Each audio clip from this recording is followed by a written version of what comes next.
Hi, honey. You're here. You did come back. I thought you'd left me. I'd never leave you. You know that. We're home. We're finally together. Yes, honey, forever and ever. Much like the Irish government, here at Film Ireland, we take very long summer breaks, but we are back with another episode of the podcast. Once again, joined by Sarah Cullen. Hello. Hi. How was your summer, Sarah? Oh, it was very long. Excellent. Yeah. One always hopes for length in their seasons. That's it. And very little policy planning or Yeah, anything good. to do with running the country happened. So, yes, very much like... You didn't further downtrodden the that's not how the phrase works. You didn't further repress the lower classes or minorities. Good, well done. Yeah, thank you. Always an achievement for us white folk, I guess. We try. That was a weird intro. News. I think it's getting redundant doing a news, given how irregular these podcasts get sometimes. So it's usually just a series of death notices. Yeah. And boy howdy, is there a good bumper crop of dead people since last we recorded. So I feel like we're playing like elevator music over the list of. So Alex Arquette, Kenny Baker, John Polito. I suppose the big one was probably Gene Wilder. Am I missing anyone? I think that's all of them. No. So yeah, Gene Wilder's probably the big one. I always feel weird when someone dies and they're quite old. Like you feel sad, but also like, nah, well done them. Yeah, I remember, especially when Christopher Lee died, I think everyone was sort of like, well done. You lived the life. It's more surprising that he is dead rather than how long he lives. Like, oh, he actually can be killed. That's impressive. Yeah. Gene Wilder, he did Willy Wonka, he did... I think for me, probably Blazing Saddles is probably the most memorable childhood memory I have of him. Just a lot of farting in that movie. Yeah. And some very good fourth wall breaking jokes. I don't know, what did he do recently? I think he retired, didn't he? He stopped acting for about 20 years. Yeah, no, Someone told me. I don't think he's done anything in ages. No. Which I kind of think is cool too. Like, he just was like, I've done it. I'm done. Yeah. See ya. No, I was actually saying this recently that I hope that a lot of actors are just sort of, that maybe don't get so much work, are just sort of like, you know what, I have loads of money. I'm Yeah. going to enjoy my life now. And so, That'd be nice. Yeah. Just swan around the world, like acting like some crazed billionaire. Just, I don't know. What does Bill Gates do these days? Does charity work and then on this floating island or somewhere? Yeah. So yeah, people died. A lot of people died. Other news. I suppose it's this death of sorts. The Divergent series has not been profitable enough, and in a shocking turn of modern Hollywood, as you pointed out beforehand, is not getting a sequel, which is now more newsworthy than this thing getting a sequel. Yep. Also, Shakar Shailene Woodley might not be returning to be in a TV show. Now, okay, was it a TV show or was it a TV movie? I can't remember now. I think it's a TV movie and then a spin-off series. Right. So that seems to be the story right now. Because I didn't even watch these movies. Did they get as far as... I know they were going to do the last book is now 2 movies shtick that every YA series must do now. Had they gotten as far as doing the first part of that, or were they only on the third one? I think it was only on the third one. So more than likely the TV movie will be like the first half of that, and the TV show will just be, let's just extend this as far as we can. Probably, yes.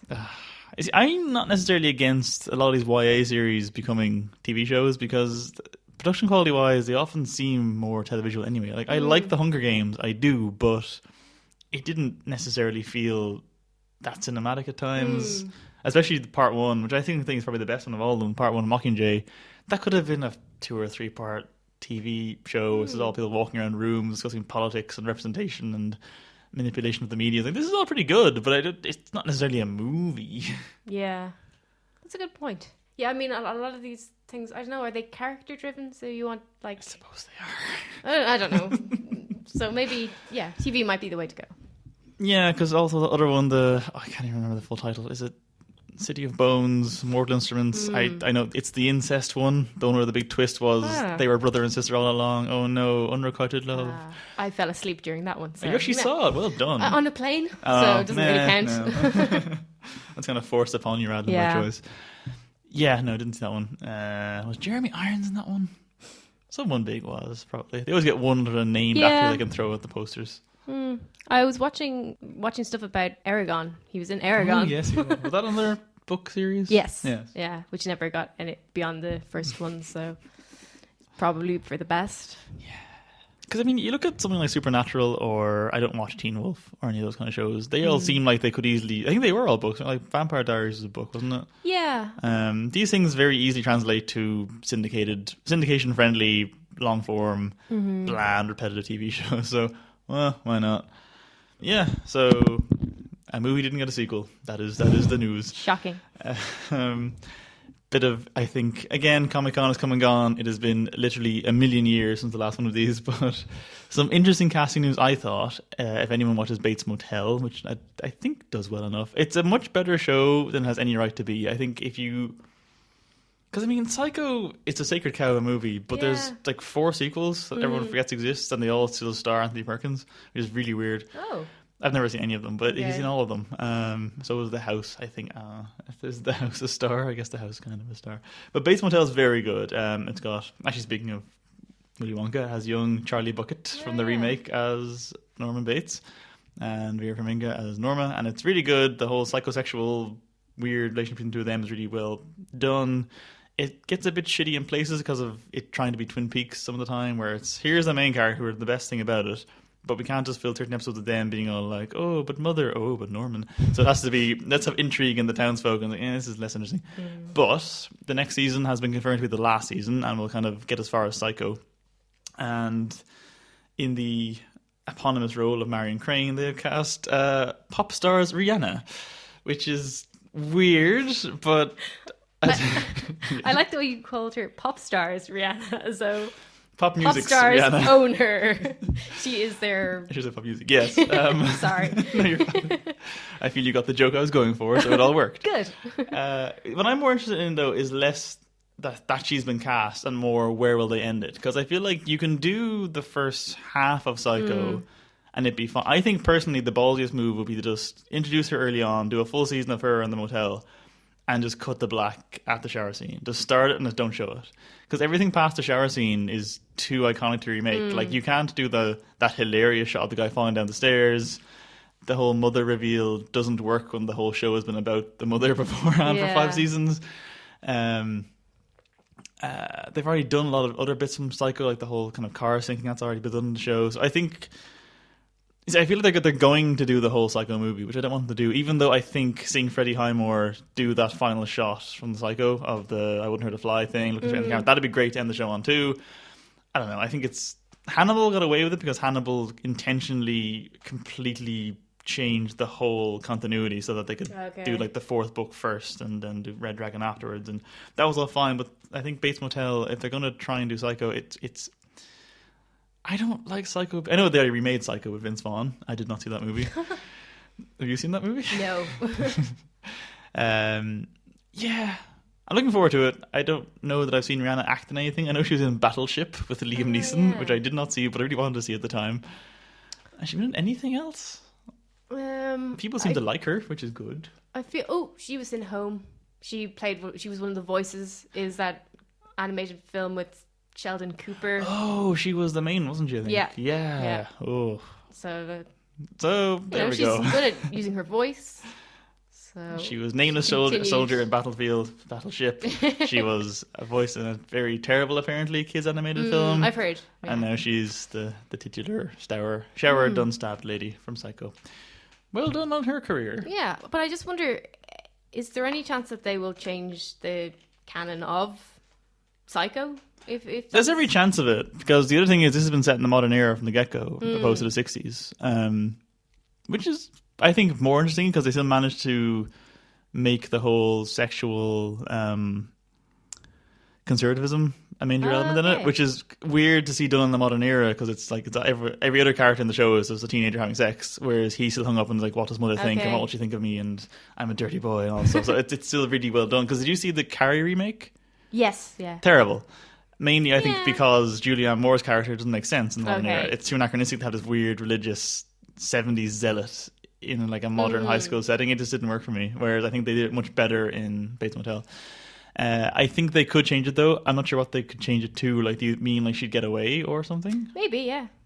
I suppose maybe her contract says cannot be killed on screen. Who knows? Might be. Although they could circumvent that by cutting to black.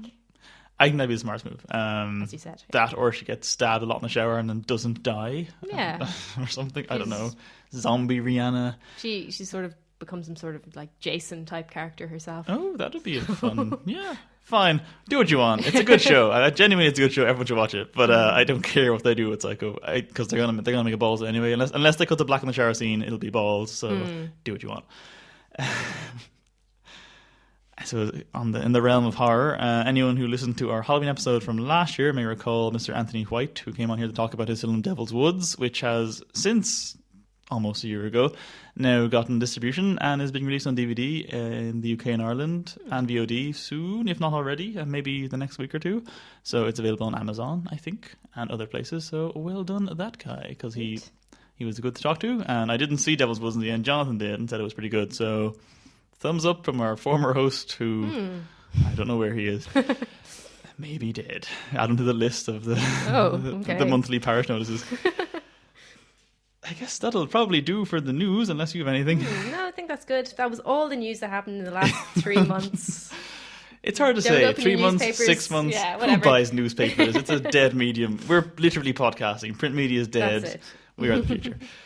So reviews. I think because it's been so long ago, we will start off with Ghostbusters. We spent, I think, every episode we'd done before this one talking about Ghostbusters.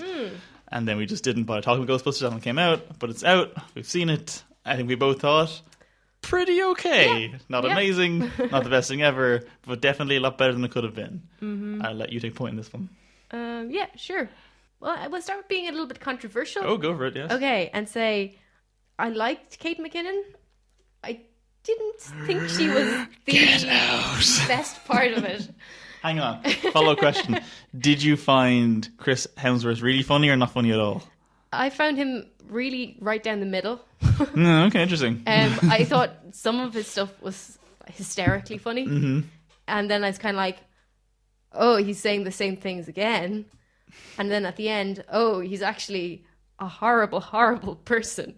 And I can't tell whether he's incredibly stupid or actually incredibly cruel and unfeeling. Do you mean when he's, spoiler, the monster, or do you mean like generally him? When he comes after being the monster, well, I mean, this is sort of what cemented it for me. Instead of trying to rescue anyone, he goes and gets a sandwich. That's true, he does. So it's sort of he's either like brain dead or he's actually quite horrible. Going by the whole covering his eyes to shield his ears, maybe he is just brain damaged. That's my issue with the Chris Hemsworth thing. Was I think any visual gag was great. Anything with dialogue he couldn't quite sell. I didn't think I think the gag with the saxophone was really funny too. Oh yeah. Or the phone and tank. Like anything visual that he could just kind of play off, I thought was really funny. But anytime he had to talk, those jokes didn't really work for me. Okay. I, however, did absolutely love Kate McKinnon. I think she was the greatest thing in it. Well, I love Kristen Wiig and I love Michelle. Who's Michelle? I'm not sure who you mean. Name one of the other, not Leslie Jones, not Kate McKinnon, not Christina Wiig. Melissa McCarthy. Good God, Michelle. I thought they were all great. Actually, even Leslie Jones. That is her surname, isn't it? Yes. Yes. I was like, please don't tell me I got that wrong. Leslie Jones. I thought. Because before it came out, I think there was a lot of people going, why is like the one person of colour this like street tough works in some way and they're all scientists? And that was never really fully addressed, I don't think, to an adequate degree. But she was less of a stereotype than the trailers made out. Still problematic bits in there. But by and large, I think she actually was probably the most well-rounded character. She felt the most like an actual human being, not a weird cartoon caricature, which the rest of them all did. Which I didn't hate, but yeah. I thought that it would obviously have brought quite a nice dimension to it if she had been a scientist. But I also thought it kind of gave quite a positive message about like you don't have to be rich and well educated, or you don't have to be educated within the system to be an intelligent person. Like she's really well self-educated, street smarts as they call it. Street smarts, but as in like she's also like she's interested in architecture and history, and she's also like a really hard worker. Like she seems to like hold the subway. Kind of, yeah. Keep it going all by herself. And, so she's obviously very intelligent in a lot of ways. Yeah, like if there was a sequel, which there probably won't be, maybe she could go to college. But I don't think it took away from her character that she wasn't a scientist. Really. No, it didn't take away from it at all. And it did, in context, feel less problematic when you see it on paper as just, here's these 3 white women all playing scientists and the one non-white actress playing like this white-collar subway worker. But yeah, no, she was really good. They were all really good. People have been ragging on the villain a bit. I didn't love or hate him. I thought he reminded me so much. That actor, every time I see him, like it looks like so much like Mark Millar that I feel, the comic book writer that were like kick-ass and stuff. Oh, okay. If you ever see him in real life, he looks a bit like that actor, and I always just think, but his writing's always very hateful, so I feel like it just seemed, anyway. And that whole character seemed almost, if not preemptively, definitely in the reshoots, made more an avatar for the backlash against the movie itself. Yeah. Like, it's the whole thing this weird meta mess. Mm-hmm. He wasn't great, but he was fine. I think I quite liked him. Okay. I mean, I did think it was quite clever that it was sort of a commentary on the backlash. Yeah.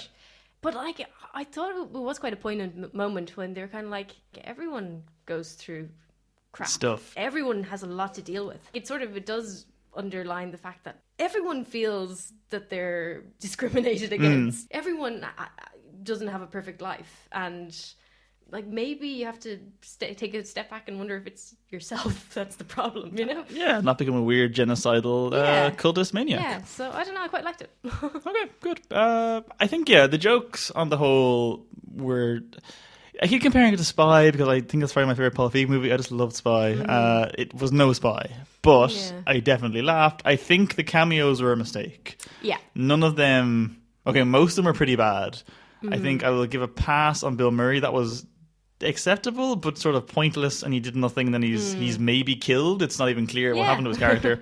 Sigourney Weaver, I thought, was sort of amusing a little bit. Some of the others were dreadful. Yeah. I forgot his surname. Dan Aykroyd, thank you. His was terrible. That was absolutely dreadful. That was so crowbarred in, and it just killed the pacing of that scene, which is the big finale battle bit. This is terrible. Yeah, I couldn't understand about that, why they didn't... Like, they took loads of cabs throughout the movie. So it's sort of like, why wasn't he one of the cab drivers that they actually drove with, rather than the one who doesn't do anything, and who not only did he stop the sort of flow of the scene, but he contradicts the universe. He knows about class 3 ghosts or something. I know it's not that big a deal, but at the same time, it's sort of like, are you making it all about you at this moment? You're like, yes, you are. I think if anyone's going to do that, Dan Aykroyd would probably do that. So that's he would do it. Yeah. He would do it. I question: would you watch it again? Yeah. Did you see it a second time, actually? I didn't know. No, you're going to. Yeah, I was thinking about it. I probably wouldn't have gone to see it in the movies again, but I would watch it on DVD in a couple of years. When I first saw it, I thought I wouldn't watch it again, but I think maybe like a year. Yeah, I might watch it again. I will say, in terms of the score and the music, I'm glad they used the correct Ghostbusters song at the start, and they only threw in that shitty new one briefly in the middle somewhere for the sake of having to put it in there contractually. The score was quite good, though, I thought. I think they used just the Ghostbusters theme and really kind of overdid it with the orchestra and stuff a lot. Like Kate McKinnon's big action scene at the end, when it's just like the choir version of playing, is really cool. Yeah. So yeah, I think on the whole, it's definitely not as bad as everyone thought it was going to be. It did make some money. I should have put that on the news, actually, that it didn't make enough money that it's not getting a sequel, even though everyone thought it was getting a sequel, even during the backlash. But I will say, it was a bit Marvel-y in places. Like, it felt... Yeah. Well, it had the Marvel plotline of people, all of them quirky, fighting a big blue light in the sky. Yeah. And then the post-credits bit with the next villain mentioned. So, so it would have been nice to see a sequel, but we're getting Spy 2, so that's something. Oh, yeah. That's pretty good. And a lot of the characters are coming together in that movie that's coming out, Office Christmas Party, or... I don't know about this. What is this? It doesn't look like it'll be great, but yeah, there seems to be quite a lot of people in it. It's going to be a Christmas movie. It's like Jennifer Aniston, some of the Hangover. Is this one of those sort of New Year's Eve? Yes. Oh no! Yeah. Oh no! Well, no, sorry. Actually, yes, but I think it's going to be more of a comedy than a rom-com. Okay, who's making it? Do you know? I don't know. Okay. But it's got Kate McKinnon. I think it's Leslie Jones, possibly Kristen Wiig. I think it's 3 out of 4 of them in it. You've half sold me. A lot of other people. Half sold me. So, okay. at least they're going to be in something else. That's nice. Whether That's nice. it's good or not, I don't know. Well, we have Ocean's 8, is it? To look forward to, yeah. which everyone keeps going. Is that just some kind of pay issue where they're refusing to pay them enough money so they can't have 11 of them? I think they should just keep doing this. I think it's really funny, just taking these. I suppose Ghostbusters was quite beloved, but Ocean's 11, no one cares about Ocean's 11. No. Just take all these male franchises, just arbitrarily remake them females. I think that's hilarious. Keep going. So Ghostbusters, yeah, I think solid thumbs up from each of us. Like, not. Yeah. I mean, it's gone. No one cares anymore. But I think it definitely didn't warrant the hate and was passingly amusing enough to justify its existence. Yep. Agreed. Good job there. Yes. In a similar tone that I think did deserve the hate in hindsight, Suicide Squad, which is, and we already kind of reviewed in that hour-long rant fest that was previously uploaded on this very site. It's basically Ghostbusters in that it's a team of quirky people, some of whom are scientists, one of whom is a very quirky blonde person who all the gifts are about, fighting a supernatural threat that resides in a giant building with a big blue light in the sky. So, same movie. Ghostbusters is probably better. Suicide Squad was destroyed in the editing process because they had, at one point, the rumor was 7 different cuts. I think in the end they took Ayer's original cut and the cut that they got the trailer people to do and mesh them together so that tonally it makes no sense. The character arcs are truncated. Jared Leto just basically isn't in the movie at this point. And there is the most horrendous soundtrack. You didn't see it in the end, did you? No. No, the soundtrack is so bad. It's trying to be Guardians, so it's all like pop songs, but go ahead. I remember seeing the trailer and they played Queen, yeah. That was a great trailer. I was kind of like, are they actually doing that song? Like, are they going to do Queen? Because Queen is great, but it's to me it signals we're quirky but in no specific way. Like, we're generally quirky, and we're not actually going to put any effort into anything. Really. You've got it. You've nailed it. Right, that was it. That's entirely what happened. I think they did use the song. Yeah, it's weird that they used the song once near the end somewhere, I think. But the version on the officially released soundtrack isn't the Queen version. It's a cover by... Sorry, it's Bohemian Panic at the Disco? Rhapsody. Yeah. It's not just Queen. But no, people know what we mean, I'd hope. Yes. But yeah, so there's a cover by, I think Panic at the Disco is on the soundtrack for the movie, but not in the movie, and the version in the movie is the Queen. I don't know, it's weird. Again, just blame synergy and marketing. But no, for example, they open on, what's that really famous song called? House of the Rising Sun, which is fine. Good song, good opener. It's annoying though because this film is playing when all the trailers for Magnificent Seven are playing, which uses that song. So I keep hearing you'll kind of hear it twice if you go see the movie. But then they start using like Seven Nation Army, and that's just cringy. And it's really cringy that they use Sympathy for the Devil, which is just the most obvious song choice you could use for this kind of movie. And then like Eminem's Without Me, and it's all just. And they also just keep switching between songs every 30 seconds. Okay. So it's just trying to do this kind of jukeboxing the Guardians did, but without the curation of the list and without any sense of editing. Margot Robbie's pretty good. Viola Davis is great. This is probably the best live action Batman stuff we've ever seen, even though he's in like maybe 2 minutes of it tops. That's the perfect amount of Batman, I think, and it's all great. Will Smith I couldn't stand, but I just don't like Will Smith because he's just playing Will Smith. He's not playing Deadshot, he's playing Will Smith. Jai Courtney is surprisingly decent. Everyone else is fine or passable.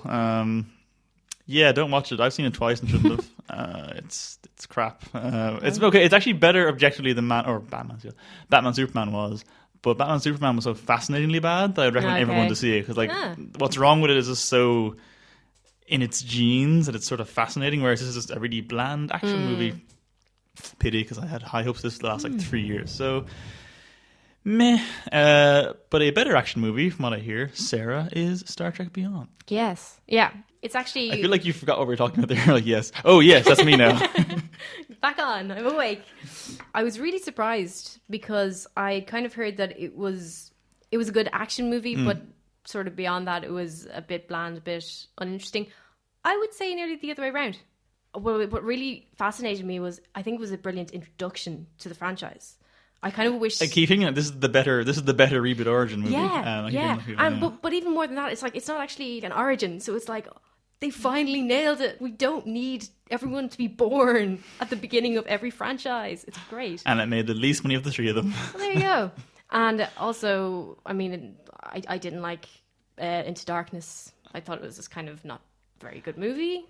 I recall enjoying it when I saw it, but I don't have any like Trek affiliation, so Okay. I thought it was a decent action movie. I like the jetpacks and space bit. I haven't watched it since, so I probably hate it. And again, Admiral RoboCop always amuses me as a concept. So Yeah, okay, fair but enough. Yes. But I keep hearing about beyond that, especially just in terms of like set design and stuff. It's this weird thing where they're trying to emulate like the '60s style cheesy sets, but with like modern millions of dollars like budgets. So it's sort of, it looks fake but not fake, or kind of, it's how you'd remember it looking in a kind of hazed, rose tinted way or something. Okay. People keep describing it in really weird ways, and I'm fascinated by it. Yeah, actually, that is interesting because for me, I kind of felt like at times it was the background, the set design was great, but also at times it kind of felt like everything had been smoothed out. There was a lot of like debris in space, but it didn't seem like debris. It just seemed like sort of Props that were built for yeah. debris. I think that's probably what they're talking about. It looks kind of heightened and fake, but in a that's kind of interesting though. And it's sort of like everything just moves a little bit too smoothly. Somehow you'd have characters like clambering over broken bits of spaceships, and it was just sort of like kind of going on like an elevator or something, you know. But no, like most of the time it was fine. It was just kind of the odd time that it was a little bit jarring.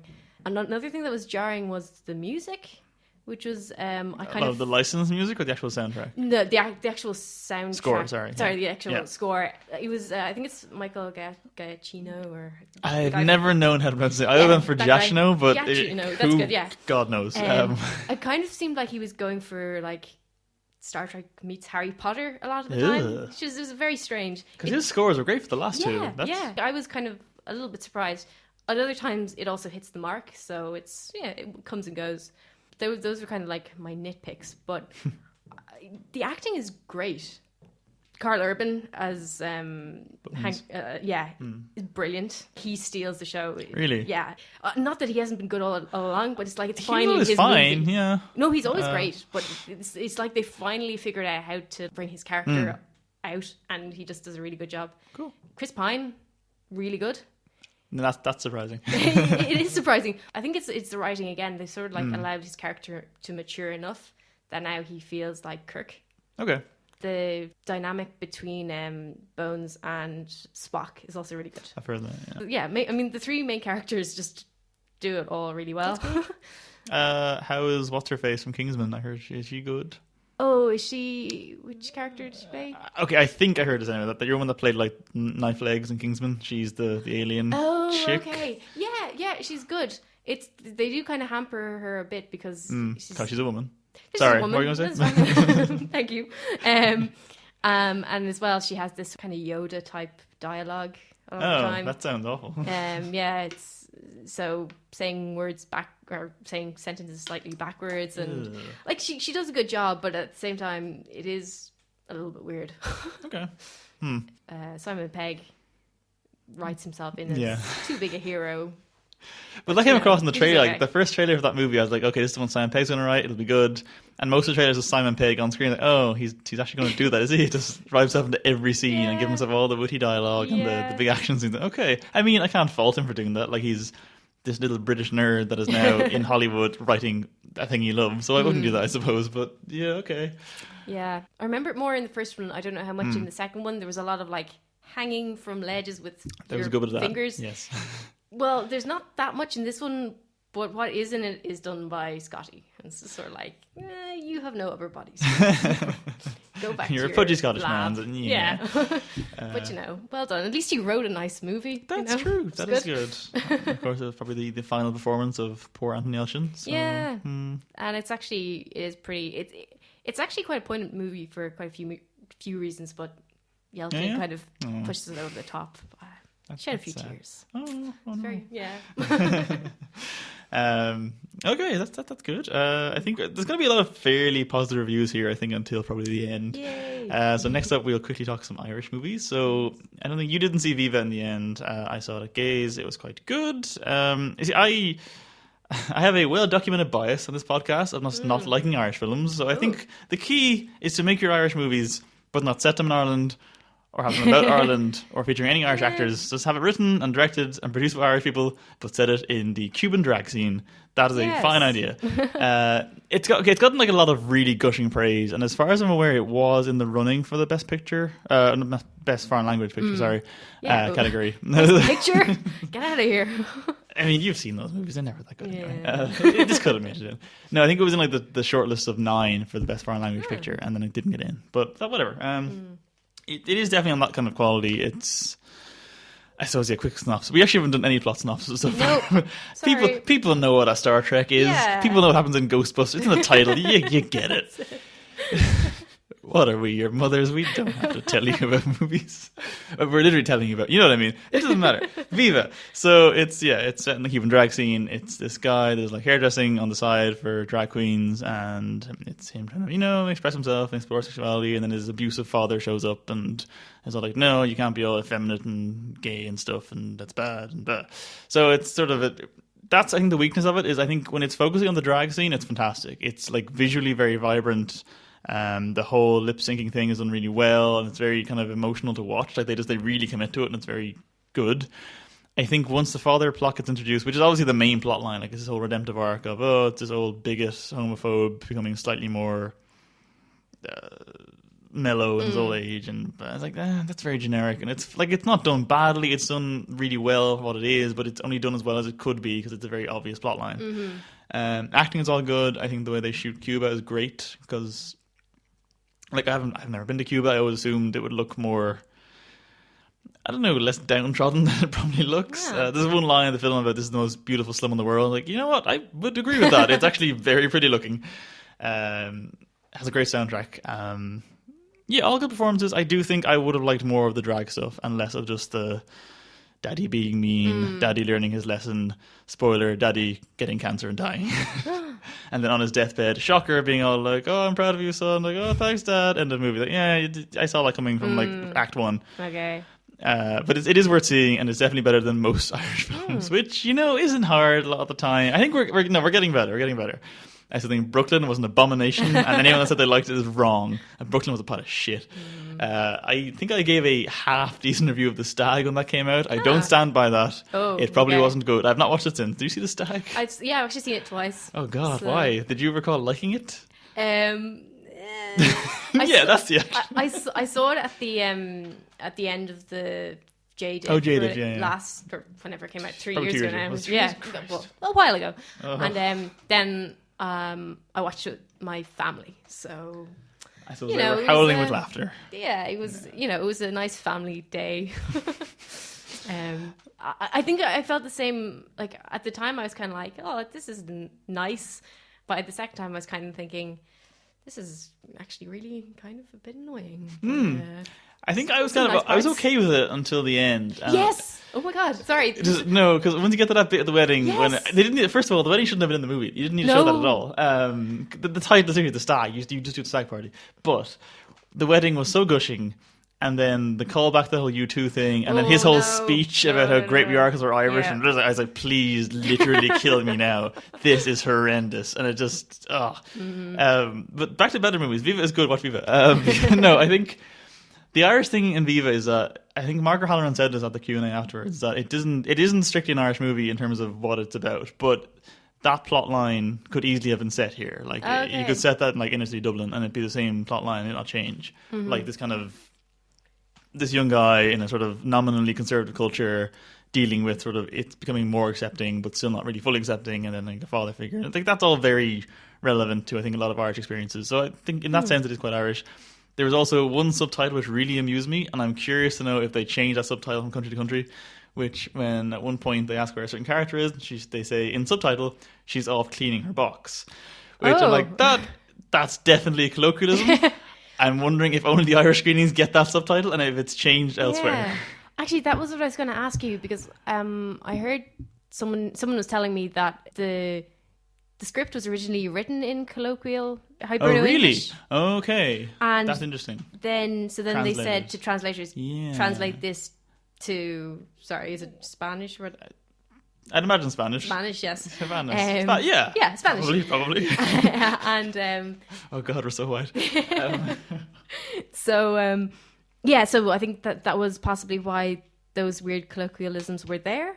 But I mean, I wonder what does that mean for translating it to other. Yeah, that's what I'm wondering. Like, I'm wondering areas. if the original script that the actors wrote out was in their own language and had their own colloquialisms, and then we are just getting a translated version of that back again. That's not a bad way of doing a movie, I suppose, because I think I've heard complaints before about subtitled movies that when they do them, they kind of blandify them.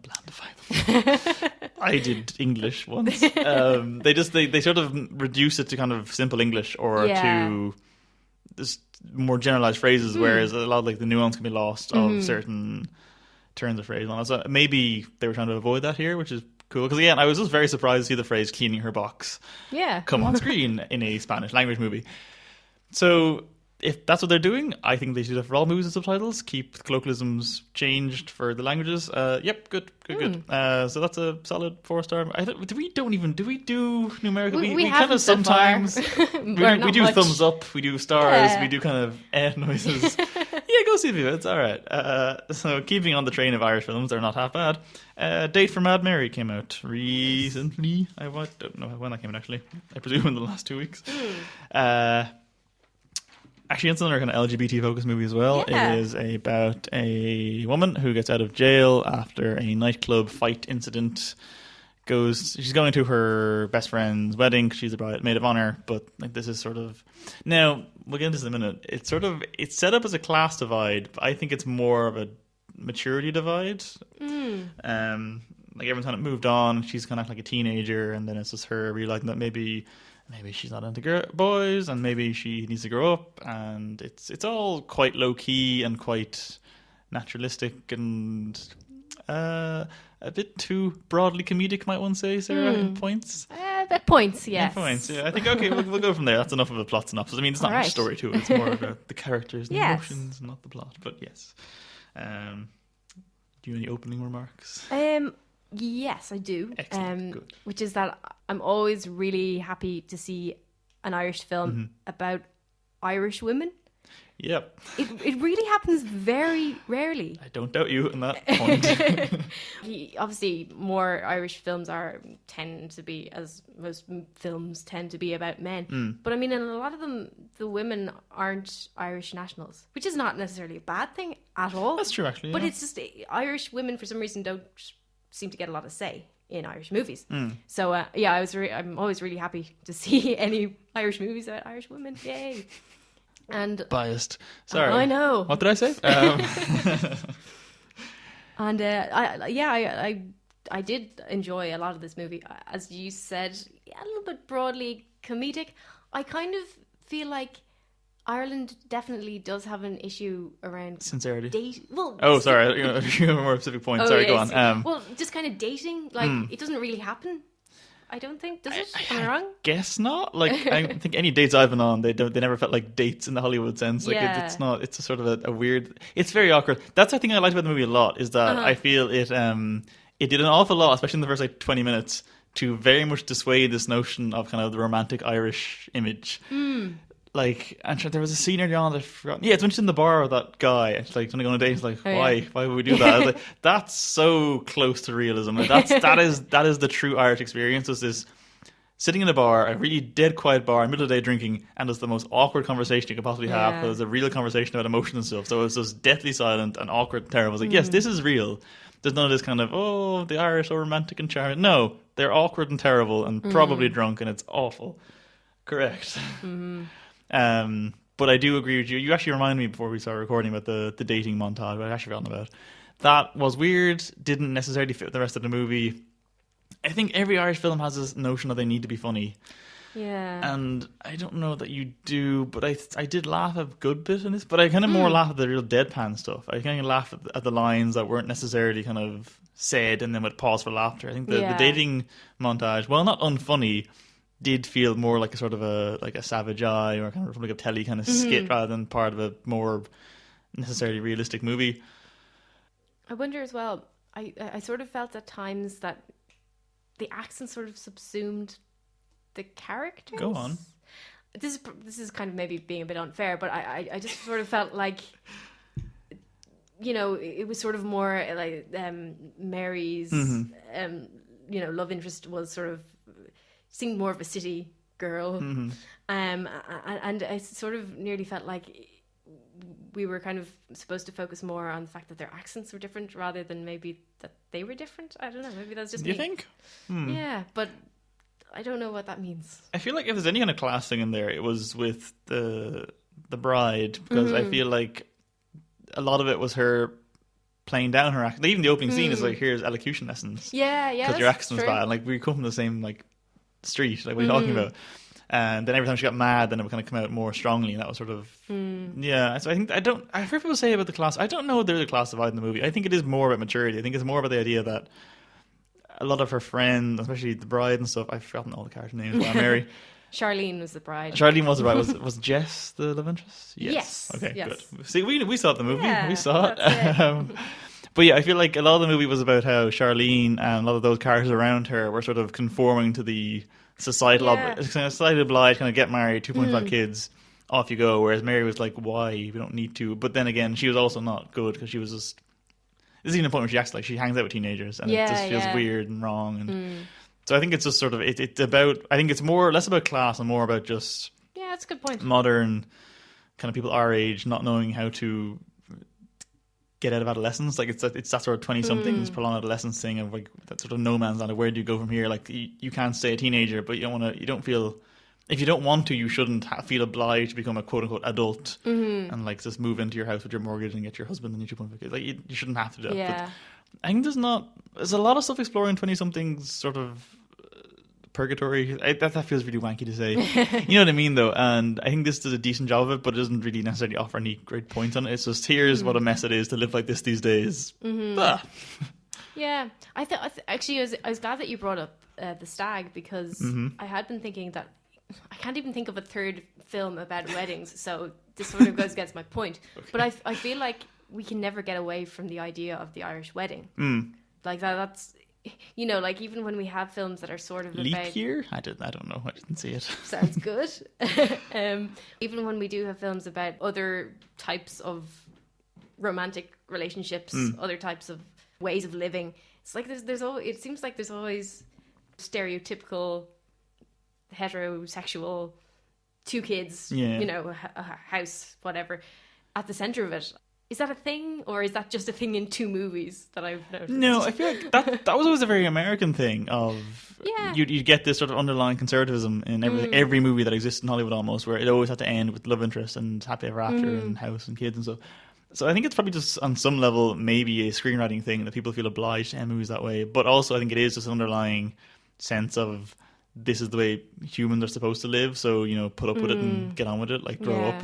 Even when that's not necessarily correct, or like we're in an era now where everyone can live however the hell they want, and it's all a mess. So do what you like. But cause I think the movie was rallying against the whole marriage thing. Oh, like, no, definitely.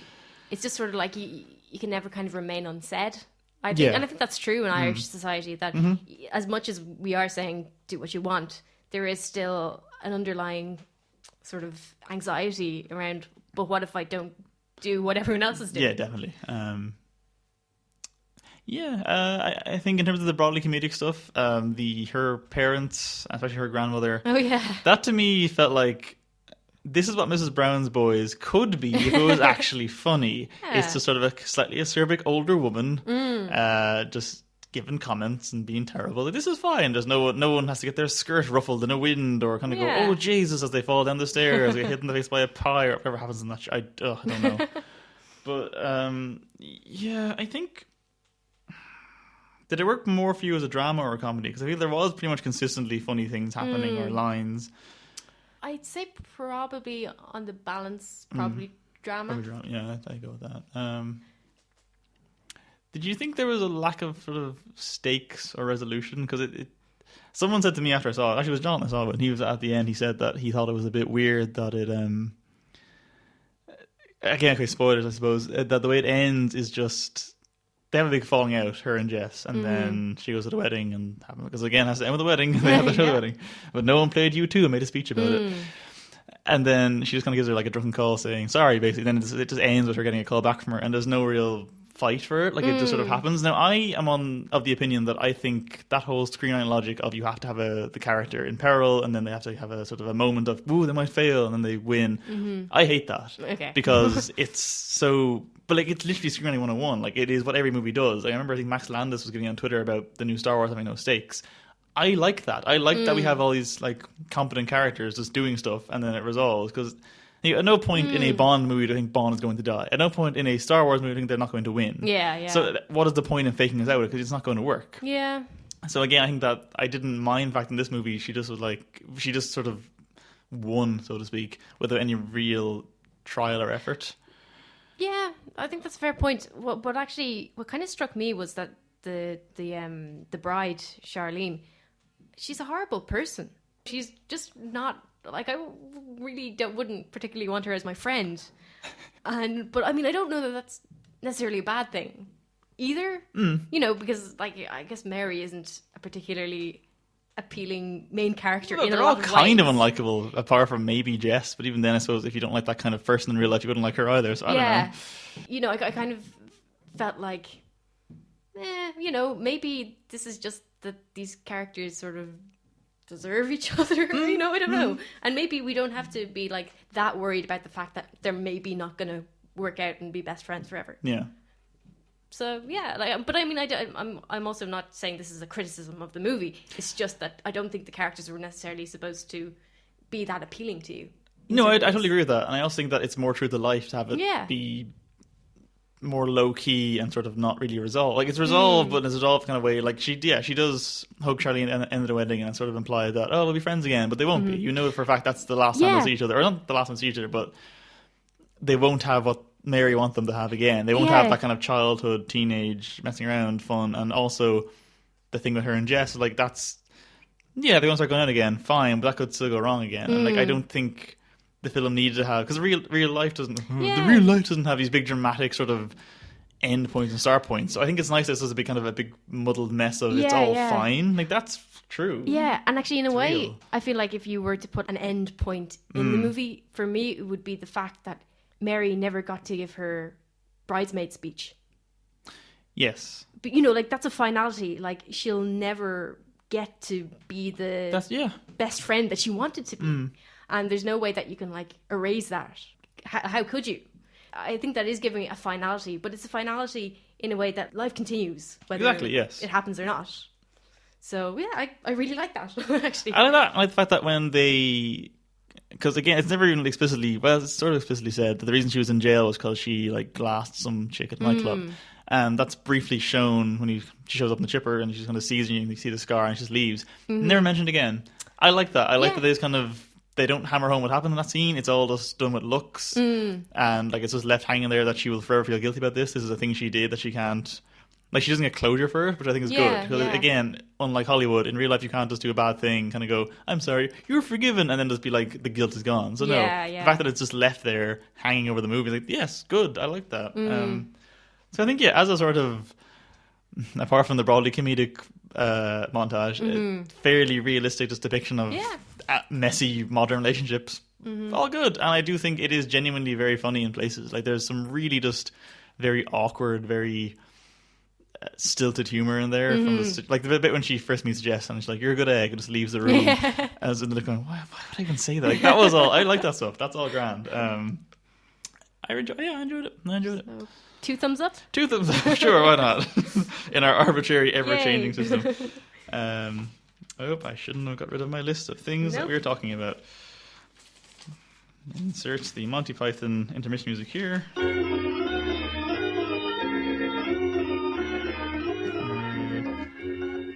Bourne, right. Yeah, so they're still making Jason Bourne movies. That's good for them. Did you see the 4th one? No, Jeremy Renner? I saw a scene from it. Oh, a scene, a whole scene. Yes. What scene was that? It was Rachel Weisz who was hiding in a lab when some sort of maniac It's not a bad scene. is going around shooting. Yeah, I actually, it was just, I caught it on TV, on, you know, I would have watched more of it. It actually did look quite interesting. It's it's definitely better than this one was. A spoiler, I suppose, for our reviews. I just thought this was really bland. The Renner one, I think the first half is a bit slow, but the second half is probably my favorite of all the Bourne movies. I just think it has a good flow to it. I quite like Renner. Okay. I like Renner more than I think I like Damon. Rachel Weisz is good as well. Yeah, no, I think the fourth one is unduly maligned, but this one, has the reviews been good for this one? I haven't even really seen any. I read your one. That's about it. I think it's been sort of meh. Well, I think there's been some positives, some negatives, some just in the middle. Yeah, I think it probably evens out to being average. Which the movie was. It was very average. Nothing about it stands out to me. I think I can't actually distinguish the first three in my head at all. There's one like long, blurry movie that I remember enjoying, but I couldn't tell you exact points of any of them. Okay. Yeah. I think bringing Julia Stiles back in this one to kill her off immediately was totally pointless. Yes. So like Julia Stiles, oh, she's dead. Great. Here's this one character, this one link from the franchise, and now she's dead. Should we give any sort of synopsis of It's the same as all these movies. As the joke goes, Jason Bourne is in hiding. He gets brought out of hiding to stop someone else who's going to expose the agency, and then in the course of exposing the agency, he exposed the agency. Someone's trying to kill him. There's a woman involved. It's the same as all of them. That's fair enough. I suppose what's important is one the locations, I guess, are in America, which is rare. Didn't much care for the American bits. Actually, it was all right. The Vegas stuff, the Greece stuff was pretty good. That was nicely shot and kind of fun and chaotic. London was fine. The Berlin bit was dumb. Okay, here's my main issue with this movie. It's clearly written by people in their 50s who realise that social media is a big scary thing they don't understand. Yep. And in a script that I can only assume was written in like 2011. They went, oh man, we got to tell the people, we must warn them about the dangers of Facebook. And it's just like, what are you talking about? It's ridiculous. They also have zero grasp how these things work. The scene that bugged me the most while watching it was when Bourne and, I'm going to assume, German fellow were in his flat in Berlin, and there's a laptop on the table, a phone on the table, and a second laptop with all the information on it. And Lara Croft, what's her name? Alicia Vikander. Yes. The new Lara Croft. Looking forward to that one. Alicia Vikander's like, it's the laptops have all the MacGuffins in them, but it's on a protected network. We can't get into it. But there's a phone in the room, so somehow through the phone she hacks the laptop, deletes everything, and turns it off. Which no, if the network is protected, while the phone may get you into the room, it is still can't get any further. No, it's just stupid. And then. Why doesn't Bourne have tech? Why does he not have anything? Yeah. Like when he's in Vegas and he has to walk in and by chance he's on like a tech conference and they're giving out free samples of what's I'm looking for here? GPS tracking microphones. He just takes a handful of these, will be handy. And then free spy cameras. Great. Thank God for this tech conference I'm at. Like, it's ridiculous. Yeah. It's so stupid.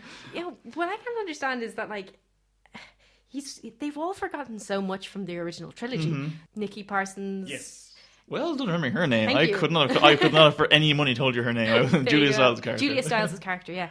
Like, she wanders around an open area in Greece with like her blonde hair out and flowing in the wind. It's like, you dyed your hair in the last movie.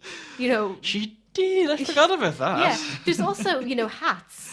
Hats are readily available, and sunglasses. Even balaclavas at a big goddamn street riot would be not out of place. Yeah, pretty much. So it is sort of, they've just gone backwards, and obviously just gone backwards because how otherwise do we as screenwriters get this character killed off? Yeah, just for the sake of, again, it's just the women refrigerators thing, just killing off a female character to further on the male's arc. And even the whole bringing in the father thing, that's dumb and pointless, because that's the real Star Warsing of it that I really hate. That Treadstone was always just this thing the government did and it was bad, but now it's like, oh no, but Bourne, your father created Treadstone, and it's sort of did you see the new Spider-Man movies? I saw the first one. It's shit, it's terrible, but the whole thing of Peter Parker's father making this spider serum he'll eventually get infected with, and it's all to do with his blood, and it's all destiny and predetermined. It's shit, it's terrible. And it's in here and it's awful, and Vincent Cassel is there. He wasn't bad actually, but it's the whole what was his? I can't remember what his grief was. He killed Bourne's father, but he wanted to kill Bourne for some other reason. Yeah, because Bourne leaked information. Yes. He was an operative at the time, he got caught, and he was put in some Turkish prison or something. So, oh no, I got caught doing my job. I will murder everyone. Is his motivation. That's a very good point. That you're a Black Ops operative. That Yes. you're designed to be disposable if caught, and you were disposable when caught. So now you're angry about that fact. Hadn't even. Yeah. I will say it was surprising Tommy Lee Jones, one, in the movie, and two, not being terrible. I thought He he was was quite brilliant. animated. It was Yeah. very weird. Yeah, he was so wonderfully just hateable. Yes. I actually thought that, for me, the positive from the movie was Tommy Lee Jones and Alicia Vikander. Mm-hmm. I thought they had great rivalry between them. I like both of them, yeah. I also liked the sort of gender politics about, Mm-hmm. like I got the distinct feeling that he felt threatened by the fact that there was a young upcoming woman. Yeah, no, he did, definitely. I'm okay with the fact that big male-driven blockbusters are maybe looking at the fact that, maybe women want to be in them and have cool roles. What? I'm happy about this. Yeah, and I even like the way they kind of set her up, and they probably won't make a sequel now, but the way they set her up at the end as being potentially like the big villain for the next Yeah, couple of them, or yeah. the next one of them, like I quite like the way that last scene was done. That was all pretty interesting. They probably won't make a sequel, and should be busy with a Tomb Raider contract for the next know. 10 years, but whatever. I'm actually kind of disappointed because I was looking forward to what could be set up. I would watch the sequel for her character. I don't Yeah. care about Jason Bourne No, or not the world he particularly. exists in. And this is a really small nitpick. I hate the fact that I don't mind that they used the Moby song at the end again, because it's a good song, but it wasn't the Moby version. It was some crappy like punk rock remake. It was terrible. It was shit. It wasn't the best. I'm just trying to think any other kind of hateful notes I have here. I still think Paul Greengrass is the best person for doing this kind of thing, like the whole shaky cam, fast editing. It just looks crappy now. The world has moved on. It's gimmicky now, It's gimmicky yeah. now, but it looks like. Do you remember, like in the 80s, how all the zooms and stuff? Like, it feels very much of its era. Like it feels like a thing from the early noughties now. It doesn't feel like a modern. Like it was cool and fresh then, but it's been done and then it was over. Yeah. And we've had like the raid movies and stuff where it's all these single shot fight scenes, and that's more impressive. And it was Yeah. very annoying to watch, I thought. Like I quite enjoyed the car chase and the bike chase, but there was moments where they were really quite like headache inducing to look at. That car chase was ridiculous though, and I really God. enjoyed it. Just by the end, when it was just the utmost nonsense happening, like this Yeah. is great. I'm totally back on board. Well done, movie. Yeah, I think the Vegas stuff on the whole was fun. That's because they got really stupid. I think it kind of got over the line from being a realistic spy movie just being sort of a dumb film. I was like, oh, yeah, this is all right. I actually have to say I did like the shooting in the auditorium. I don't know why I think that was brave, but I thought it was quite good for some reason. Brave in what sense? I guess that they were addressing mass shoot or like public I shootings. suppose so, maybe? yeah. In mean, America too. It's okay. not really that clever or anything, but for some reason, for whatever reason, I sat up in my seat when it happened. Okay, that's that's rare a for like, positive- yeah. And actually, for me, the part that jumped the shark was When that car jumped the other car.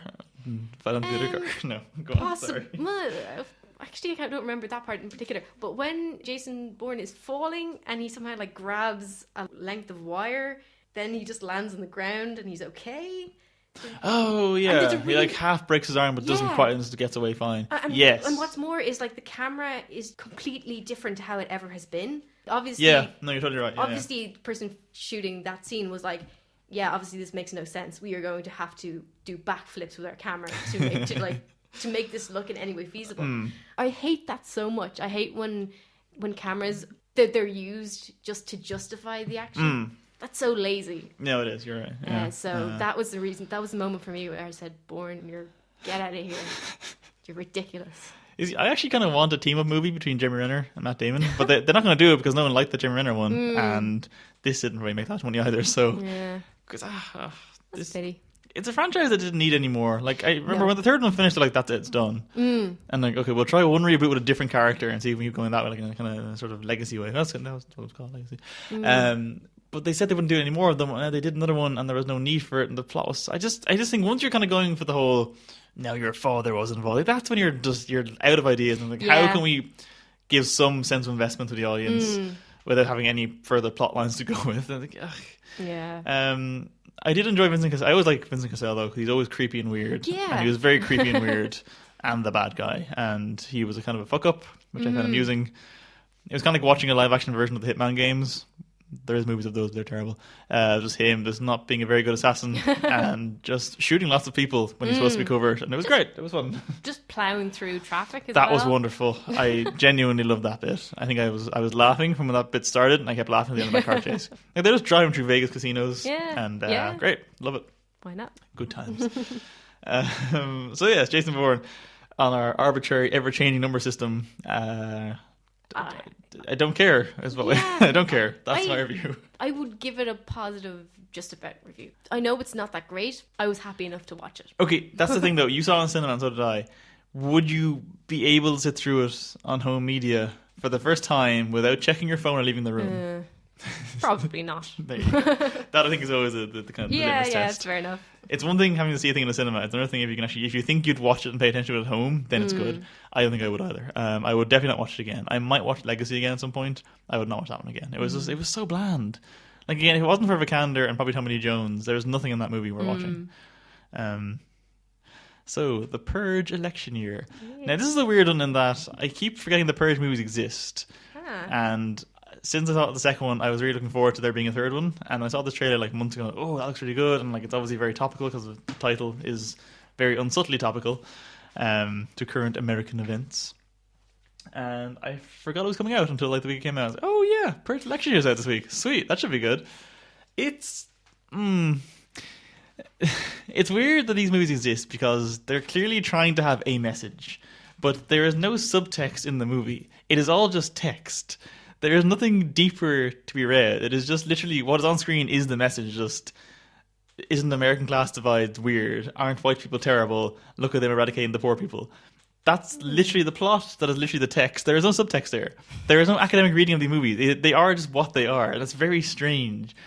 But I enjoyed that because it's fun to have these really kind of broadly politically motivated movies that are just these incredibly stupid action films. And what I love about these movies is, especially this one more than the second one, I think, the second the Purge siren goes off, everyone just pulls out like their prearranged Mad Max kind of gang costumes and I have to assume pre-made Christmas light cars. You did not have time to do that. I'm sorry. That would have taken days and just start going around the street in wedding dresses and machine guns arbitrarily. Because as everyone keeps saying in reviews, the point of the Purge is that everything is legal. Yet the movies just focus on murder. It's always just murder.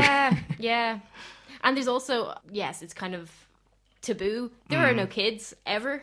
No, that's actually very true. Well, actually, the first one, which I haven't seen. No, the second one wasn't the whole point of what's his name, Matt Grillo? Oh yeah, Frank Grillo's character is that his son died in the Purge, isn't it? That's true. You never see it happen. Don't see it happen. No, but it did technically. Yeah, happen. okay, that's yeah, good point. Actually, is it ever established who of her family died in this one? Because you see the kind of the American Psycho scene at the start. He's talking about music and stuff, and then it's just sort of cut to black. I think it's that they all died. Did they all die? I think it's well, like more kids she dead was then. the survivor. Yeah. So, fair enough. Yeah, but I suppose in the main body of the film, no, like no one wants to see kids No. dying. I'd probably laugh. I mean, the bit I found probably would no, laugh. but the bit I found funny this one was when they're walking down the street and it's just an old lady on a bench whistling some old tune with a burning body in front of her. I was like, what the fuck is that? That's great. Or like the kids in the apartment block that have like a huge pendulum guillotine that's swinging in the street. How would they have set this up? The whole thing is so unfeasible, but I just love it. Like it's just ridiculous video game logic of everything. Yeah, actually, my nitpick on that aspect would be that for me, the fact that people are buying guns beforehand and like obviously all this setting up all this elaborate stuff is like, well, surely this is premeditated. Like surely everything should happen within those 12 hours. You know, I mean, I know the gun sales. Possible. Well, okay, fair enough because gun sales are illegal, but. I get what you're saying. I think if people are saying, "I am going to murder you tomorrow," I think you should be like, "Well, this isn't the day. You're threatening to murder me now. I can probably that's get a you crime." arrested." Yeah, no, you're totally right. Because that was always a point in because in the first one, or I think the second one too, it's set up that they kind of prearranged just kidnap people to torture and kill them. Okay. That the richer people do, and like that's Well, it's a grey area. It's a correct point to do with a dumb plot. And I can't fault your logic. Yes, technically, any kind of premeditated crime would still be illegal while it's being premeditated. So it should be. But how can you bring that up in court? Like, how could you prove anything? So I don't know. It's a redundant plot point, I think. But you're not wrong. You're not wrong. It's stupid. I was very happy to see that long last, which is in my head from the first movie onwards. Murder tourists. That always had to be a thing in this universe. Like, why are we not seeing people flying from the country to just murder people? Like, they're murder tourists. They're all South African or German, I forget. It was great. I was like, yes, perfect, wonderful, great. More of that would have been nice, but they were there for a bit. They all had themed costumes as well. Yeah, they put in the effort. They put in the effort. It's so stupid. I love it. It's just... It's like everyone had the time through like a full Mad Max level apocalypse within like 5 hours. Yeah. But it's all just so well designed, and it's just it's stupid. It's great. I love it. Maybe I'm going to come out sounding stupid now, but I'm going to challenge that I think there is subtext. Okay, go for it. No, please enlighten me what it is. Well, I think it's maybe not intentional, Better. but I think it is there. Yeah. For me, stuff like the fact that the Senator Elizabeth Mitchell's character. Yes, yeah. That so in the movie, she basically, because her family was murdered during a purge when she was 12, she now is She was 12. I thought she had a wife. She was a wife then, wasn't she? I thought she was one of the kids. No, she was the mother, I think. Was she? Then they say 15 years later. I was like, 15 years 15? later? Okay. No, fine. but it's still weird. Like, how old was she when she had those kids? But sorry, it doesn't matter. fair Go enough. on. Well, anyway. She hadn't aged a day in 15 years, apparently. Okay, well, there we go. But Moot point, so yes. the fact that her family had gotten killed is the reason that she is now against it. Yeah. But it like that to me suggests like, is all politics that parochial? Do we have to have things happen directly to us in order for us to be against them? That's actually really interesting. Yes, I think you do though is the answer. I think that's especially in like very mainstream politics. It has to, yeah. But I mean, that's actually it I is thought of that. like, isn't that really creepy? Like we have to be one-on-one with that person before we can identify with them.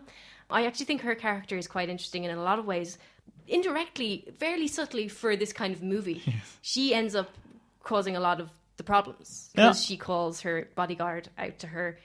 The other bodyguards have time to sabotage her plans. But I think that's a commentary on the fact that no matter how caring or sympathetic that politicians are with their citizens, they never quite understand what it's like to be them. Yeah. To me, the movie actually does say some quite clever things, but I don't know that it was intentional. I wouldn't be sure either. I think I feel like they're writing these movies with the intention of trying to be like, oh, this is so like post Occupy and we're so deep and stuff. But everyone's character is so broadly drawn that it's useless as an analogy. I think what you're saying is actually very interesting, and I hadn't thought of any of those things, and that's actually probably the more interesting take on the movie. But again, I'm not sure that it's. I think they thought they were being deep by having all this kind of class commentary and stuff, but it's just so heavy-handed and so on the nose that it's more just funny than anything else. True. But again, I think it's actually on the whole a positive franchise to exist in the world. I'm glad these things make some money. It's nice that these films do, because they're sort of we had like Rambo back in the 80s and stuff, where it's very conservative sort of wet dream thing. I think this is sort of the more liberal equivalent action franchise where it's just look how bad white people are, and because I love that when you get the big church at the end, it's all these old white people. Like, that's accurate to how everything is run. And I even love the fact that when you see them in the opening conference call scene, they're just like mouths of sailors. They're just like these foul-mouthed old people that feel like teenagers that has kept the job for 60 years. And it just feels like it's really broad, and it's it's not exactly bitingly satirical. It's just saying, aren't politicians shit? And I was like, okay, I suppose they are, movie. All right. I will say I had a bit of a plot hole with her whole martyr complex to do with the guy she was trying not to kill, because so she didn't want to kill one of the new founding fathers because then he'd become a martyr and she wouldn't win the election. But they kill a shit ton of new founding fathers, just not that one guy. Yeah. So wouldn't there be an equally big backlash for the half a dozen other ones they killed instead of that one? Yeah. I know she was running directly against that one guy, but surely if half of your main government is killed, they'd all become martyrs, not just this one guy who happens to be running against her in the election. Yeah. I couldn't even quite understand, like, what did she mean by them becoming martyrs? This is them defending their institution. Yeah. I'm not saying that they're the people voting for them would be like, oh, it's great, they died in the Purge. But the Purge is their thing. So, like... Yeah, that's what I kept thinking too. Like, they have to be okay with the fact that... Because I know there's always that clause that they revoke in this movie where they can't attack higher up government officials. That's revoked in this one just so they can kill her. But, yeah, like, surely any citizen couldn't be angry with that fact. Yeah. And even at the end, when they do revoke the Purge, and then obviously the ending sequel hook is that, there's riots in the streets, so it's going to just like all Purge all the time now. like you can't do that. If you're going to be like, oh, our government said purging's okay, therefore it's okay. Well, now it's saying it's not okay. Oh, that's not okay. Like that's again, it's sort of tying into your thing of just how fickle people are, and that's a different reading of just how fickle the electorate base is, and like you can't trust people with elections. You can't trust people with votes. They don't know what they want. They're all just inhuman, like cattle, basically.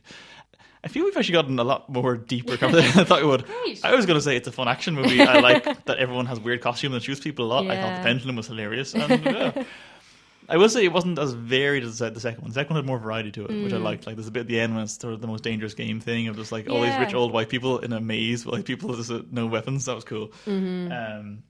But I think this is probably a tighter movie, and it's kind of a more coherent plot to it. And yeah, no, I think this is really solid. I think these movies have definitely escaped their shitty first one, and are doing quite well.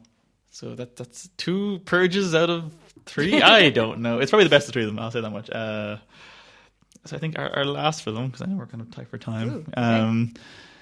This one I hadn't even planned seeing. I had not even heard about this film, and then suddenly it came out of nowhere, and everyone was like, reviews started pouring and going, this is really good. I was like, the shark movie of Blake really? And then you were like, yeah, you should probably see it. It's like, it's not bad. And I'm like, okay, if Sarah's saying it's good, like a shark movie of Blake Lively, all right, I'll watch it. And I loved it. I really loved it. I know you didn't. Okay. We'll get that in a second. I don't remember telling you I thought it was good. Well, no, I said to you, no, I remember I asked you, you were like, okay, have you seen The Shallows? I was like, no, should I? And you're like, well, it's not great, but it almost works. And I was like, that's a really strong, that itself is a strong statement to say about a shark movie with Blake Lively. So I was like, I'm in, I will watch this. Do we, we'll go first. There's no plot to describe. Blake Lively surfs. A shark happens. That is the movie. Yeah. The stuff that really surprised me the most. One, she's really good. She's great. I haven't really seen her in anything else. I know she's in Gossip Girl or something. I know she's Ryan Reynolds' wife. That's a bit all I know her from. Oh, okay. She's very good. Second, this is shot and edited and written even way better than it should be. I was thinking shark movie. Okay, so it'll be 90 minutes of jump cuts and like in your face, shaky cam in the water and like going under the water and over the water. But it's all quite reserved in the shooting. It's like a lot of long takes, maybe too much slow motion in places. But like that opening bit of her just surfing is like gorgeous looking. There's some really good cinematography there, and like the weird color schemes below the water, and it has a really just solid sense of pacing and build up. And I know I sense I know what yours is going to be with the build up and how it resolves. May be a bit silly. I think shy of the film ending with her just dying on the rock, which would have been the more realistic way of going about it. It had to end with something approaching the way it ended. Like it has to have a triumphant, ridiculous action scene to end it. And I will give them all the credit in the world for finding a scenario in which a film set entirely on the water could set a shark on fire. So good job, movie. Yeah, I think cinematography really good, editing really good, pacing really good, score quite good. Shark on fire, great. Sarah, rebuttal. All right. I will agree that I think the cinematography was good, especially actually over the end credits. Yes, great really stuff lovely. there. Really lovely. But my issue is it's an amazing spot. There's no way you couldn't have really, really nice visuals. It's a gorgeous beach. No, but someone else could waste those, though. Any other movie could very easily waste them as just background. Whereas here, they actually make a point of showing it and like kind of really doing full-on like surfing porn of just how good like the coral reefs look and underwater looks and stuff. They do also do a lot of surfing porn, and it's not necessary at all. But I didn't hate it because I was going in thinking I don't care about surfing movies. Like I really actively hate surfer culture, and I was like, I don't want to watch this. I was like, I could actually watch like an hour of this of just her surfing in slow motion and just catching waves and flipping and. It was good. It worked. I don't know what it was. It was really just kinetic and dynamic looking, and it just worked for me. Do you remember that movie? It's like probably 10 years old now. Blue Crush. I remember coming out. Didn't see it. Didn't want to see it. That movie is what I wish my life was like. Okay. I love surfing movies. I hated this. Oh no. So, like, the fact that they were surfing in it was great, but it literally added nothing. No, it didn't. Actual movie. No, it didn't. If there's going to be that much surfing, have it integral in some small way. I suppose more integral to the plot was her medical degree than the actual surfing skills. But and that was pretty cool. What I did like about the movie and why this movie just disappointed me so much was that I love survival movies. If I had to pick like a subgenre of movie, that would be my movie. Wow, all right. And there was like Would not have guessed that about you, but okay. Yeah, and there was about 5-10 minutes of the movie which I thought were amazing, which was when she is stranded on the rocks and she's trying to use her wetsuit top. Yeah, as a pressure thing. Yeah, and then as trying like to like stitch it up with earrings and stuff. Exactly, Yeah, that was it's a all good. general Really purpose tool to solve all their problems. I was so excited. Like that is what I watch these movies for. But then, other than that, you have loads of surfing that it looks nice, but it gets kind of boring before. Okay, yeah. And after, you have sleepy Mexican subplots. And you have just wide amounts of time where like nothing happens really at all. Nothing happens, but I would rather that than it was every 10 minutes the shark attacks her again. I like the fact that it was a lot of downtime. I think that helped the pacing, and it made... Like, I found the last 20 minutes really tense. Like, once she was like under the water and she had like... Because everything was time limits, and I think that was very video gamey, and I liked that. Because I'm not getting sick of it. People are getting to know this whole trend of text on screen. I feel like Sherlock popularized it, and it's been in everything since. This was initially, I thought, egregious in how it was doing it. Like, it was so massive on the screen. But then the bits like her having the conversation with her dad on the video call, that made a lot of sense visually to how they shot it. Like, that was actually kind of clever. Like, it was her walking on the beach and you see like his giant face in the sky. Yeah. It looked weird, but it was a clever way of shooting that scene. And I liked that you had like timers and stuff. Like, she knew she had 90 seconds between the shark getting from point A to point B. So you had like a timer on screen. Like, it's all very video gamey, and people hate that. I know people hate that. I like that. Which also helped the fact that I couldn't shake the fact that this felt like a really low-key Tomb Raider movie. Like, if you put Lara Croft in that exact scenario, that's the movie I'd expect to happen. Yeah. And even like the score felt very similar to some of the game score from the mid-2000s, and I couldn't shake the kind of the Lara Croft thing once I saw it in my head. And like, this is actually a good Tomb Raider movie if you just replace the names. There's no actual tomb raiding, but she's fighting a shark, which is not inaccurate to the game, so fine. Yeah. But Shoot a lot of animals. she does, yes.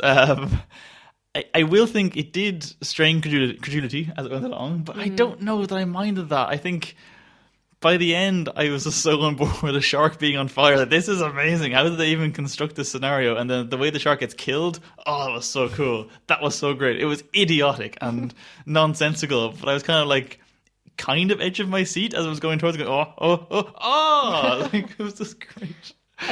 I think like the nonsensical parts of it aren't necessarily bad, but it's the fact that it was so po-faced about it. Yeah. Like, there was no acknowledgement that this is actually batshit insane. You know, like a little There couldn't have acknowledgement. been. No, there couldn't have been. That would have ruined it, I think. If she was like, man, I just set a shark on fire in the water. How did I do that? That would have been really stupid. For me, actually... The seagull stuff was worse, in my opinion, than that was the so dumb annoying. stuff. I hate those annoying... I don't know what you call them, just sidekick characters. But it's They're a seagull, so though. unnecessary. I saw she needed something to talk to for like a half an hour. But like, that's the thing that actually annoyed me more than the use of textposition. It's a term I've heard. Okay, you didn't come in. I thought you come in right there. Like, damn, that is good. But exposition, it's like that. Personally, I think that in a survival film, there shouldn't be extraneous storylines. Okay. I don't really care about her mum dying. It's, me neither. it's sad, but it's not necessary. You don't really need other things going on, because if you're not concerned that there's a woman who's about to be eaten by a shark, if that's not enough to keep your attention, the movie is failing. Everything else is not needed. Yeah, all right. So like, it's stuff like that just really, really bothers me. It's like you know, you were saying like that it's good to have her talking to her dad on the phone and stuff. But like, I mean, I don't know that it is. I think you should be able to keep going without necessarily, you know, a monologue going on or a dialogue or whatever. I fully agree with you. I think that was all fine in my head because that was all set up. That was all before the shark attack happened. That was all just sort of why she had this beach, and then so that's all fine. What I find more shitty and unnecessary is like the coda at the end. Didn't need to be there. No, not You at could have all. ended it at any point after she escapes. You didn't need Yeah, to. Because yeah. I always hate those scenes in movies because humans don't talk that way. At no Yeah. point is anyone going to go, "Your mother will be proud of you." Why would you say that in the middle of this random beach trip? Like, they're so overwritten as scenes in any movie, but it just felt really annoying here because I'd really enjoyed the previous 90 minutes. So like, don't put that crap here. Yeah. And also, she probably should have lost that leg, if we're being honest. Yeah. Just the kind of the few scars, like, that's not enough for what. Like, No. That leg should be gone. It was useless, basically, at the end of it. Yeah, I think it might have actually been based on a thing where the surfer did lose Yeah, a limb. you would. I mean, it was it had no blood supply, or not no blood supply, but like limited blood supply for like 24 hours, 36 hours. Yeah. It probably would have been gangrenous by the end. I mean, I guess that would undermine her skills as a great physician. So maybe No, if that's she where got away from the her- shark attack I mean, with totally, one yeah, leg gone, yeah. that's fine. That's okay. We all saw that. Jared Leto. Not Jared Leto. What's the... Oh, we are so bad at names on this show. Hey, this is on you. 127 hours. What's Yes. his name? Shut up. Is his name. So when Shut Up cuts off his arm, like, that's all really well done, dramatic. And the point in the movie, I feel like yeah. her keeping her leg was kind of having her leg and eating it, so to speak. To kind of bastardize the analogy. No, the shark should have got the leg, I think. Or at least the leg should have been gone by the end. They shouldn't have been a coda. They should have ended Yeah. with just, I don't know. It was Her just bad. dying of gangrene. Or Why not? hypothermia, or hunger, Yeah. or dehydration, realistically. Yeah. She was there for 2 days. Absolutely. She dead. Plus, if you don't have ridiculously racist Mexican characters, she's gone. Mexicans aren't there for you to serve you. You die. Yeah.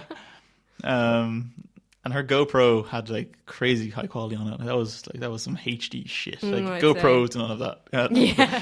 But no, I actually think if we're going to do, because I think we're probably going to wrap this up in a minute. Recommendation of the week of the financial Yes. the financial quarter. I suppose we're going to go with here. I would probably say. Would I say?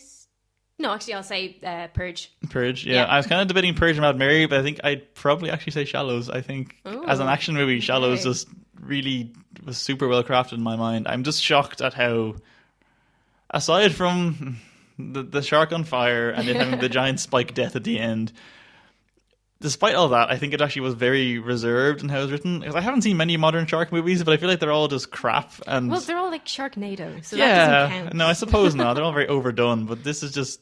It just was... I don't know. I feel like any other movie would have had multiple sharks and would have had more of her fighting the shark, whereas the tension here was just her trying to get from one rock to a second rock that was like 50 feet away in 3 minutes and back again. And like, that was the tension. That was the entire like 5 minute scene. Like, that's really just good. That was well done. I think it's a good cinematic experience. I could sit watching all that surfing nonsense for hours. Normally I'd never do that, but this movie just worked because it felt kind of like a horror movie in places. Like when she's under that water, the score was weird. Like it wasn't happy or sad. It was just this weird sort of low key. I keep saying I've said low key way too many times.